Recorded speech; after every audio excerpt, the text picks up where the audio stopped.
If SPY is the conservative option seller's bread and butter, QQQ is the version that actually pays you well for the risk that you're taking on. Most people know SPY. Fewer think about QQQ as a wheel candidate because it feels more aggressive, more concentrated, more volatile, right? Bigger swings in both directions.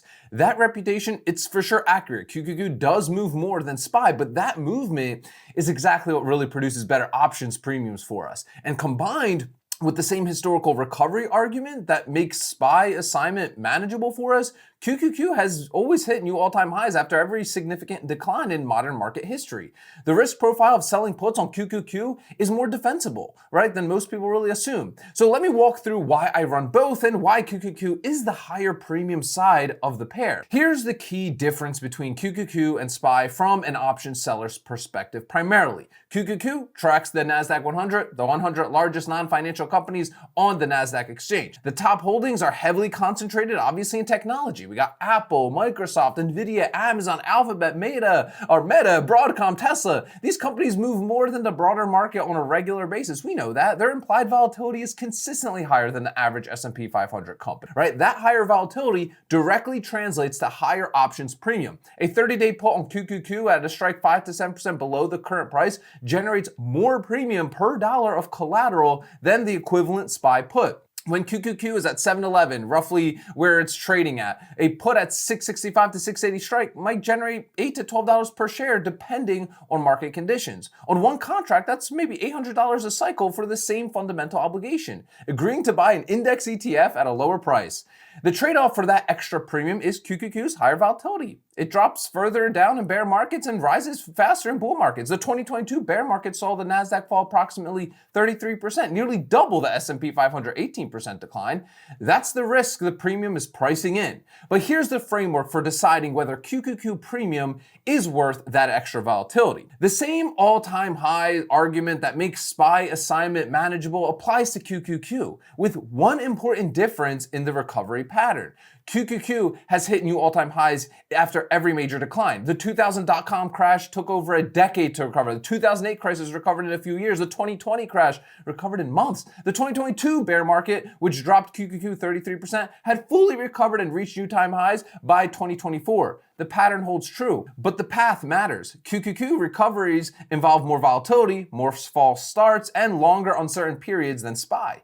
When SPY dropped 18% in 2022 and recovered in 18 months, QQQ dropped 33% and took slightly longer. The recovery happened, but an investor who was assigned on QQQ at the top and running covered calls needed a lot more patience. This is why position sizing on QQQ puts matters more than on SPY puts. The assignment scenario is manageable, but the recovery period can be a lot longer and the intermediate volatility way more dramatic. Sizing appropriately means the extra premium doesn't come with excess exposure. Let's talk about the premium advantage in some real numbers.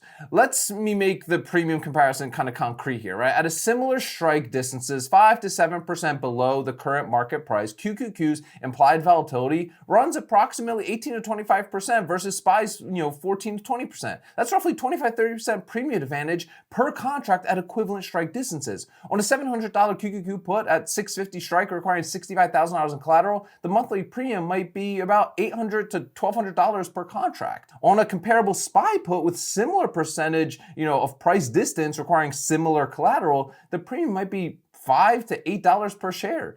Both require approximately the same capital. QQQ generates way more income per cycle, but absorbs larger price swings when the underlying moves against you. The premium advantage is real. The volatility trade-off is also very real, which is why I run both. SPY for the stable, modest premium and QQQ for the higher premium, right? The higher volatility complement. But let's talk about this covered call phase on assigned QQQ. When QQQ is assigned, the covered call environment is richer than SPY, okay? Because QQQ's implied volatility is higher, covered calls at strikes 4 to 5% above the current price generate significantly more premium per share than obviously the comparable SPY covered calls. A monthly covered call on assigned QQQ shares might generate $5 to $9 per share per cycle, about $900 a contract almost. That's income during the recovery phase is one of the reasons QQQ assignment, despite the potentially longer recovery timeline, right, generates way more total income from the covered call phase than SPY does.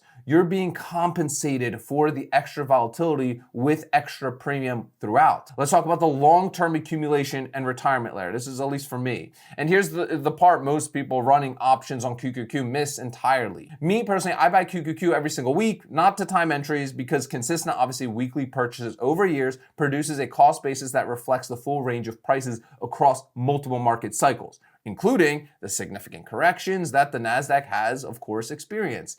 That accumulated cost basis is the foundation of the retirement income strategy for me. When my average QQQ cost basis is 400 on index trading at, let's say, 750, I can sell covered calls at 900, 950, significantly above the current market price, and generate income with almost no real risk of being called away at a loss.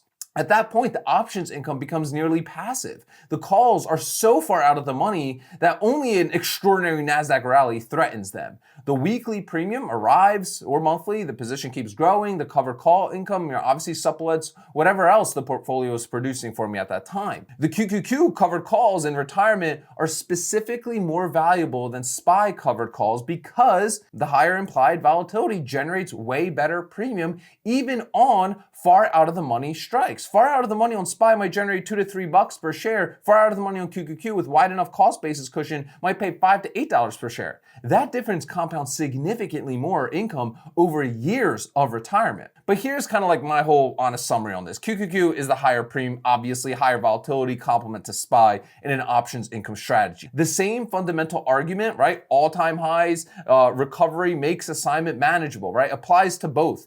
But QQQ's tech concentration and higher implied volatility produce way more income per dollar of collateral while requiring more patience and more careful position sizing. The two-layer strategy that I'm personally building, consistent weekly accumulation of both SPY and QQQ to build a retirement cost basis cushion, combined with the active put selling during pullbacks and covered call income during assignments. SPY obviously generates modest, stable premium for us. QQQ generates way stronger premium with way more volatility to manage. Together, though, they create an options income operation that works across different market environments. One obviously anchors more stable, and one pays better during normal and elevated, volatility periods. I got some questions for you guys, as always, in the comment section. Number one, are you currently running any options activity on QQQ or treating it as a pure accumulation position? And has the premium comparison to SPY made you think about it differently? And number two, given QQQ's higher volatility and the longer 22 recovery compared to SPY, does the extra premium feel worth it to you, or do you prefer SPY's more stable but lower premium profile? Let us know down below in the comments. And if you're a beginner getting started with all this, I definitely think you should attend our ARC Options workshop. It's 90 minutes long. We dive into all this stuff in plain, easy to understand English. And at the end, you get my 15 favorite stocks under $30, my 2 premium calculators, and my full trade log template, all completely for free. You'll find a link to register for that training as the first one in the description of today's video, guys. As always, sell options, collect premiums, repeat.